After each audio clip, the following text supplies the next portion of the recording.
Dès qu'un début de dépression arrive, on met en place son plan d'action. On parlait à ses proches, on parlait à sa famille, on parlait à son psychiatre pour potentiellement modifier le traitement. Aujourd'hui, nous allons parler de la dépression, donner sa définition et quelques chiffres. Nous verrons les déclencheurs et les conséquences, ainsi que les solutions pour en sortir et retrouver sa stabilité. Hello et bienvenue sur Parole du bipolaire, le lieu d'échange autour de la bipolarité. Moi, je suis Clément et je suis le fondateur de Upstage. On accompagne les personnes bipolaires de manière globale à transformer la bipolarité en opportunité. Et moi, c'est Julien et j'accompagne les bipolaires à mieux vivre et gérer leur bipolarité au quotidien. Aujourd'hui, nous allons parler de la dépression et tout ce qui va toucher autour de la dépression. Grand sujet qui n'est jamais facile à évoquer, mais ce qui est intéressant, c'est que ça nous touche, nous, en tant que personnes bipolaires. Donc, on va dire environ 2% de la population, mais ça touche quasiment une personne sur 5 au cours de sa vie. La dépression, c'est vraiment, je crois que c'est la deuxième maladie chronique après le mal de dos. Et c'est vraiment quelque chose qui touche tout le monde, de près ou de loin, même si c'est quelque chose qu'on ne vit pas. Une fois sur 5, on va quand même avoir au minimum un proche qui va vivre une dépression. Et justement, là-dessus, est-ce que tu peux peut-être nous donner, toi, ta définition, Julien, de la dépression? Alors déjà, si on regarde un peu sur Google, en fait, dans le langage courant, une dépression, c'est une dépression nerveuse.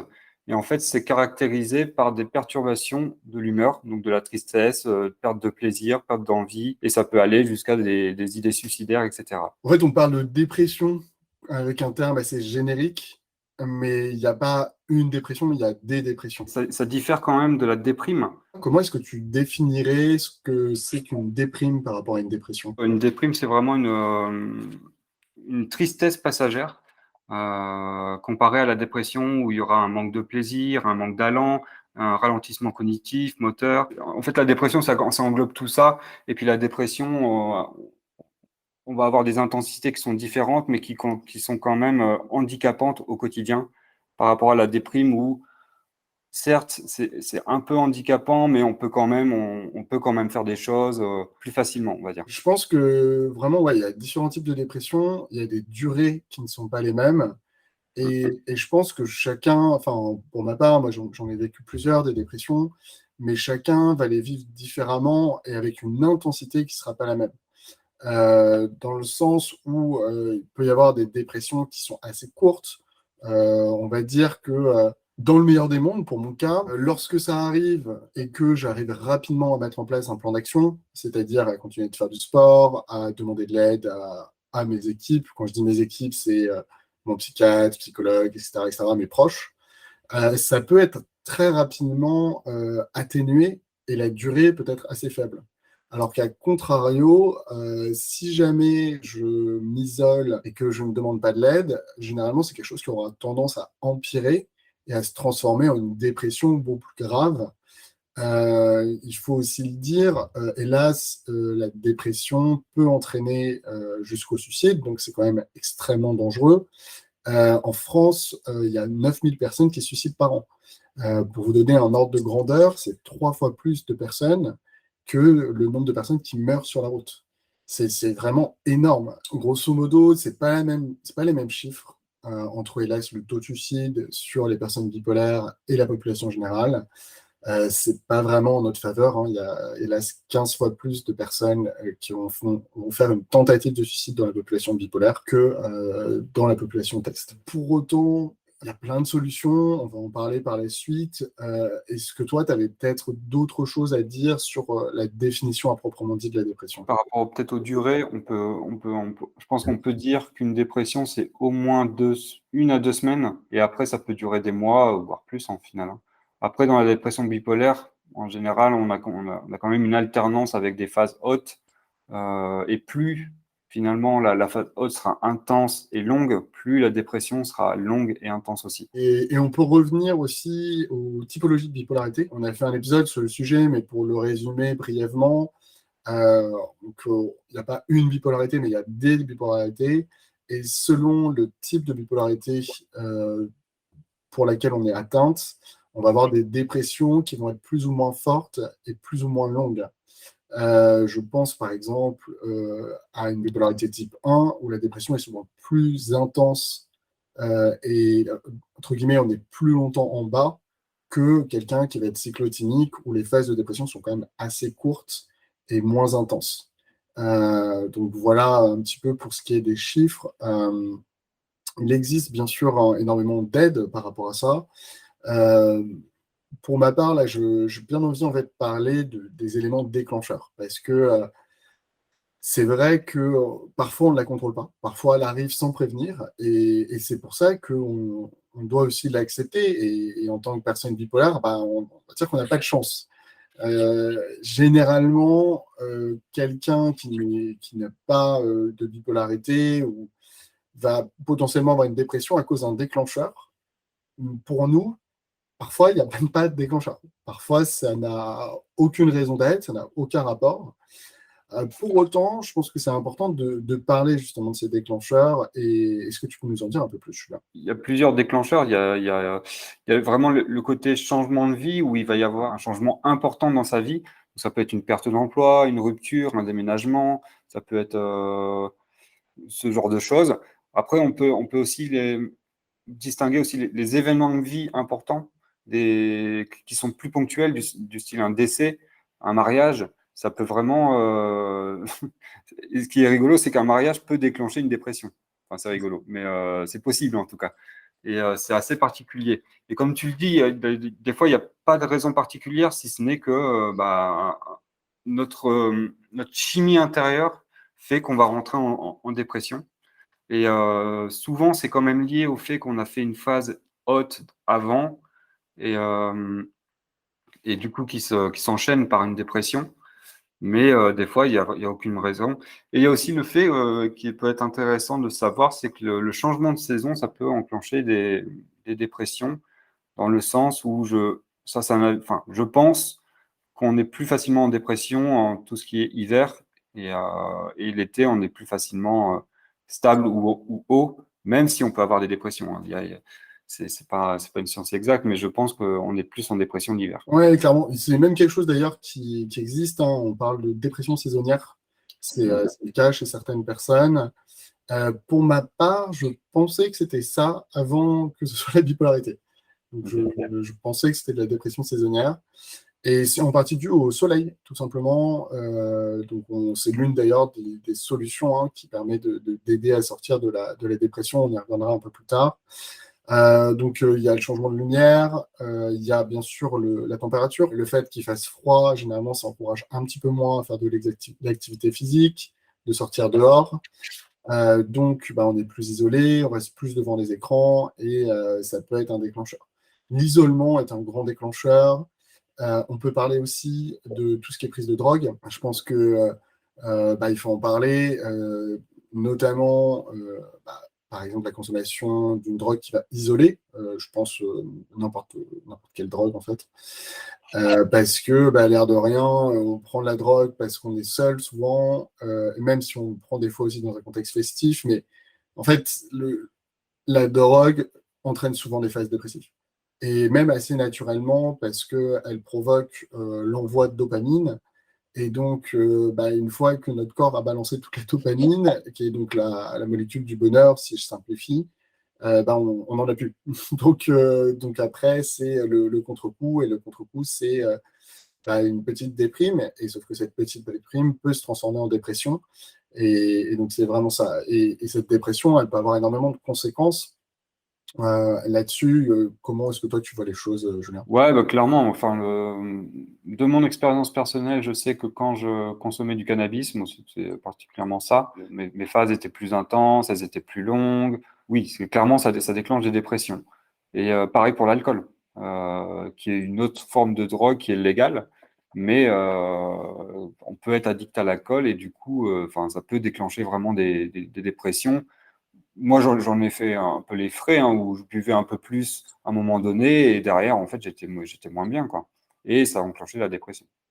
Comme tu le disais, ça part d'une petite déprime qui, en fait, tu bois un peu d'alcool tous les midis ou tous les soirs, et en fait, ça va s'empirer, en fait. Ouais, Et par rapport aux conséquences que peuvent avoir justement tous ces déclencheurs, est-ce que tu peux nous en parler un peu plus?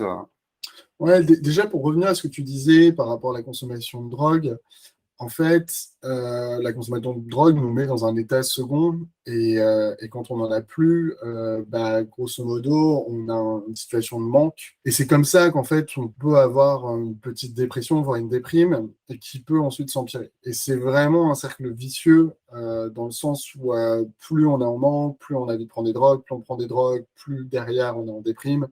Et c'est vraiment peut-être l'un des déclencheurs les plus simples à arrêter pour pouvoir en se sortir.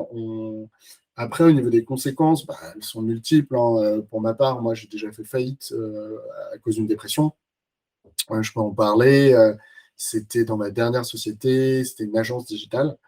Et grosso modo, bon, j'ai pas eu énormément de chance non plus, parce que j'ai pris le Covid, donc du coup, confinement, perte importante du chiffre d'affaires, parce que certains clients n'étaient plus ouverts et dépression. Et ça, c'est dévastateur et j'arrivais plus à, entre guillemets, trouver de nouveaux clients, avoir l'énergie pour, entre guillemets, continuer l'entreprise.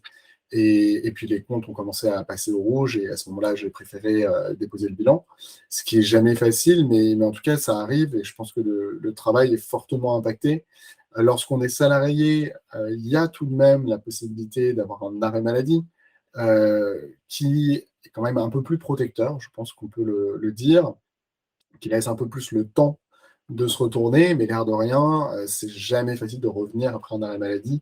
Je suis en train de travailler d'ailleurs sur le sujet avec des entreprises hein, pour faciliter justement le fait de retrouver goût au travail, avoir envie de nouveau de reprendre le boulot.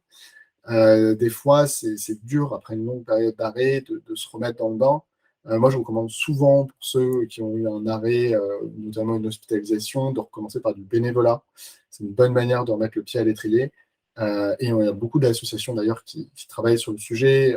Moi, j'aime beaucoup, par exemple, la Maison Perchée, qui est des bipolaires, qui sont des associations avec lesquelles on travaille. Donc, n'hésitez pas à leur proposer votre aide. Je pense qu'ils seront ravis de vous avoir parmi eux. Donc voilà, n'hésitez pas à vous me demander ou en commentaire ou autre, et je vous mettrai en relation. Peut-être que tu peux nous en dire un peu plus, peut-être sur la partie un peu plus sociale ou sentimentale, Julien. Clairement, quand on est déprimé, quand on est en dépression, ça a des forts impacts sociaux et aussi sentimental, dans le sens où on va avoir envie de moins sortir, on va avoir tendance à se renfermer, à parler de manière plutôt négative. euh, et du coup, ça a forcément un impact sur le côté, je rencontre des gens ou pas. Du coup, on en rencontrait moins. Si on est célibataire, du coup, la vie sentimentale, elle se met un peu en pause. Si on est en couple, eh ben, ça peut altérer la, la- la- la qualité du couple. Et puis, ça peut aussi déclencher des ruptures parce que la personne qui est en face, elle ne le supporte pas, en fait. Et en fonction de la durée de la dépression, ça peut être compréhensible aussi. Parce que si une personne est en dépression plusieurs mois, ce qui est tout à fait possible, dans un couple, ça peut être compliqué pour la personne qui est en face de gérer cette situation. Du coup, la dépression, elle a des conséquences personnelles aussi, dans le sens où l'hygiène de vie, par exemple, elle va s'altérer. Et en fait, c'est un cercle vicieux qui s'installe au fur et à mesure, quoi. Dans le pire des cas, vraiment, c'est des idées suicidaires et après le passage à l'acte. Ouais, non, non, clairement, et c'est vraiment ça. En fait, c'est un cercle vicieux. Et il faut bien le comprendre, c'est que la dépression, c'est en fait généralement le fait de perdre, entre guillemets, certains liens sociaux, avoir une augmentation de l'anxiété, de réduire le sport, d'avoir une moins bonne hygiène de vie, ce qui entraîne de la culpabilité, et donc encore moins de liens sociaux, encore moins de performance au travail, etc., etc. Et là, il y a certaines dépressions qui peuvent durer très longtemps. Et là, on en voit, notamment dans notre communauté, des personnes qui ont beaucoup de mal, et ça fait des mois, voire des années, qui sont en dépression. Et c'est vraiment compliqué de sortir de ce cercle lorsque ça s'est installé, notamment parce que c'est comme si on demandait à quelqu'un j'en sais rien, de sortir d'un trou de 20 centimètres. À peu près tout le monde y arrive. Si jamais on a creusé 40 mètres, là, il faut demander de l'aide et il faut demander une échelle. Et grosso modo, justement, c'est un peu ça. C'est quelles sont, toi, tes recommandations pour essayer de trouver cette échelle et peut-être demander de l'aide pour sortir de la dépression? Bon, la première chose que je ferais si j'étais en dépression et que je devais mettre en place quelque chose, c'est d'en parler avec mes proches. Et je pense que rien que ça peut vraiment switcher le cercle vicieux en cercle, je vais pas dire vertueux, mais en cercle ascendant, on va dire. Mhm. Et derrière, ça serait d'en parler au médecin traitant. Après, tout dépend. Est-ce qu'on est diagnostiqué bipolaire ou pas, hein. Mais là, c'est dans le cas où je suis pas vraiment diagnostiqué. Si je suis diagnostiqué, j'irais plutôt direct vers le psychiatre Mhm. par rapport à un médecin traitant. Mais sinon, l'alternative, c'est le médecin traitant qui va potentiellement orienter vers le médecin psychiatre qui, du coup, va sûrement prescrire des médicaments qui sont plus ou moins adaptés, mais dans le cas de la bipolarité, il va falloir passer par là une phase de recherche de traitement efficace pour soi. Euh, Ensuite, c'est de cumuler à ça la psychologie, donc aller voir un psychologue, un thérapeute, un thérapeute. Et en parallèle de tout ça, c'est faire attention à son hygiène de vie, bouger, faire du sport, sortir. Comme tu disais tout à l'heure, c'était se mettre à la lumière, au soleil, pour favoriser, pour mettre toutes les conditions et toutes les chances de son côté pour pouvoir en sortir. J'interromps l'échange quelques secondes pour te demander de nous mettre une petite note sur Apple Podcast ou la plateforme de ton choix. Tu connais la chanson, cela nous aide beaucoup à sensibiliser sur la bipolarité et briser les tabous. Allez, c'est reparti. Ouais, et en fait, quand tu dis tout ça, ça me fait un peu penser au guide qu'on a créé sur comment mieux vivre son trouble bipolaire. Et c'est vraiment, en fait, les étapes de l'espoir et c'est le fait d'avoir, en fait, tout ce plan d'action qui est préparé, qui est anticipé en amont pour pouvoir, au moment où on repère un début de dépression, pouvoir enclencher vraiment, en fait, ces mécanismes qui sont hyper pertinents. Et si on combine ces mécanismes en même temps, en début de phase dépressive, on peut très facilement en sortir, voire limiter le fait que ça s'empire. Et donc, c'est vraiment ça, et je me répète énormément, mais aujourd'hui, il faut qu'on se base sur de la prévention.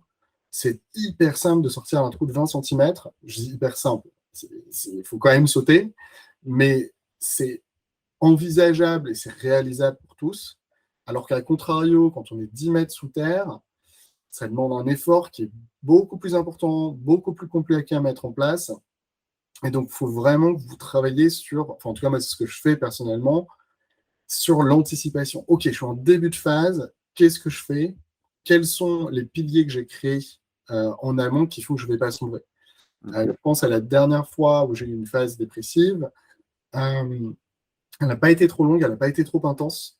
Pourquoi? Parce que j'ai eu la chance de t'avoir, Julien, et le fait de faire cette balade tous les matins à 9 heures et d'aller marcher et d'aller prendre l'air, donc de me lever, prendre ma douche, et bah, ça m'a permis quand même de garder une certaine hygiène de vie, une certaine routine et pour continuer quand même à fonctionner quasiment normalement. Ok, je n'étais pas aussi productif, je ne faisais pas autant de choses. Pour autant, ça m'a permis de tenir le coup et de tenir le choc pendant quelques jours. Et si je n'avais pas eu cette anticipation, si je n'avais pas eu ce plan d'action, pas certain que je serais sorti de cette dépression si facilement. Et je pense que moi, je rajouterais un truc, c'est plus on est jeune et plus on est diagnostiqué jeune, mais plus en fait, il faut mettre en place ces différents piliers rapidement. Et en plus, plus on est jeune, ça sera plus facile que si on a par exemple 50 ans. Et ça ne veut pas dire que c'est pas possible quand on a 50 ans, hein, mais c'est juste que ça sera plus simple de mettre en place ces routines rapidement que quand on a 50 ans derrière soi et qu'on a des habitudes qui sont bien ancrées. Je ne sais pas si c'est compréhensible ce que je dis, mais Non, non, je vois ce que tu veux dire. En fait, ce que, si je comprends bien, et il est vrai que c'est plus facile quand on est plus jeune de changer, parce qu'on est plus habitué à le faire et on est souvent plus malléable. Et c'est quelque chose qu'on peut surmonter, mais on est souvent plus malléable quand on est jeune que quand on est âgé, tout simplement. Il y a vraiment plein de solutions pour en sortir. Sincèrement, moi, c'est en grande partie pour ça que j'ai créé Upstage, c'est pour aider et trouver un accompagnement pour avoir une sorte de bouée de sauvetage. Dans le meilleur des mondes, vous avez anticipé, vous avez votre plan d'action, vous avez déjà tout bien mis en place. Mais si jamais ce n'est pas le cas, il y a d'autres boîtes de sauvetage qui existent. Et notamment le fait de nous contacter, le fait de peut-être regarder ce qu'on a pu faire en termes de ressources pour ensuite vous mettre en relation avec les bons acteurs. Parce que des fois, demander de l'aide autour de soi, c'est compliqué. Parfois, on n'a pas les ressources aussi, on n'a pas le psychologue, on n'a pas le psychiatre qui nous convient, ou il n'est pas toujours dispo.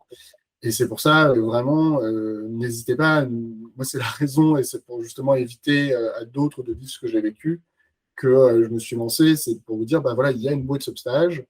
Vous m'envoyez un mail, vous m'envoyez un message, et je ferai le mieux que je peux pour trouver des solutions, sachant que je vous mettrai souvent en mise en relation avec des associations, avec des psychologues, parce que bien sûr que je ne suis pas en mesure de tout faire.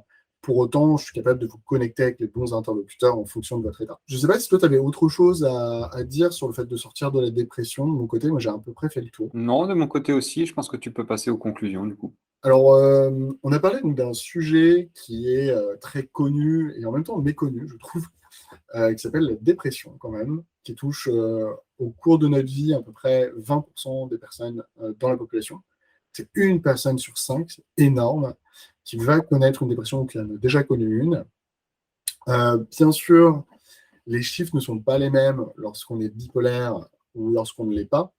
Un bipolaire va souvent connaître plus de dépression et souvent, dès qu'on a connu une dépression, on est plus à même à retomber dans une dépression. C'est les chiffres qui nous le montrent. Il y a différents types de dépression. Il ne faut surtout pas les mettre tous dans le même panier. On va avoir, entre guillemets, une déprime jusqu'à une dépression profonde qui peut avoir des conséquences extrêmement compliquées et négatives. Dans le cas d'une dépression, il y a beaucoup de déclencheurs possibles. Ça peut être un changement de vie important, perte de travail, rupture, mais ça peut aussi être la faute à pas de chance et juste, en fait, quelque chose qui nous tombe dessus sans qu'on ait pu l'anticiper, sans le vouloir. Et ça a des conséquences qui peuvent être extrêmement compliquées, extrêmement dures. Et pourquoi c'est dur? Parce que souvent, c'est des cercles vicieux qui se mettent en place. C'est-à-dire que si jamais, imaginons, on perd notre travail et on s'isole, on va avoir tendance à potentiellement vouloir consommer une drogue pour compenser notre isolement.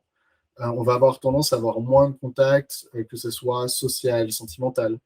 Et tout ça, c'est des choses qui s'empirent. Et c'est ce qui est hyper dur dans la dépression, c'est qu'il faut réussir à trouver des solutions pour casser tout de suite ce cercle vicieux au tout début, pour éviter que ça s'empire. Parce que plus ça va s'empirer et plus on va creuser notre propre tombe et il va être compliqué d'en sortir. Donc vraiment, comment en sortir? On parle de ça, c'est dans l'anticipation, dans le fait d'avoir un plan d'action, dans le fait d'avoir une routine qui est déjà mise en place et surtout d'être en mesure de détecter la phase dès qu'elle arrive, surtout un début de dépression. Dès qu'un début de dépression arrive, on met en place son plan d'action. On parlait à ses proches, on parlait à sa famille, on parlait à son psychiatre pour potentiellement modifier le traitement, faire beaucoup plus de psychothérapie que d'habitude, aller voir un psychologue peut-être une fois par semaine, demander de l'aide à ses amis pour faire du sport, peut-être prendre exceptionnellement un coach de sport pendant quelques jours. Ça peut être au niveau de l'hygiène de vie. Et c'est ça vraiment de manière hyper proactive et de manière automatique de mettre ces choses-là en place pour justement en sortir et éviter le fait que le cercle vicieux s'enclenche et qu'il soit ensuite compliqué à contrer. En tout cas, nous, ça nous a fait extrêmement plaisir de vous présenter un petit peu ce qu'on a pu vivre sur la dépression et ce qui nous semble être pertinent. N'hésitez pas, pour aller plus loin, à télécharger notre guide qui parle bien sûr de la dépression et du fait de mettre en place des piliers pour justement gérer et anticiper vos phases. Je vous souhaite une très belle journée et un petit like, on fera aussi plaisir. Allez, ciao. Pour trouver toutes les informations autour de la bipolarité, je vous donne rendez-vous sur notre site internet hopstage.com, hopestage.com, et je vous dis à très bientôt.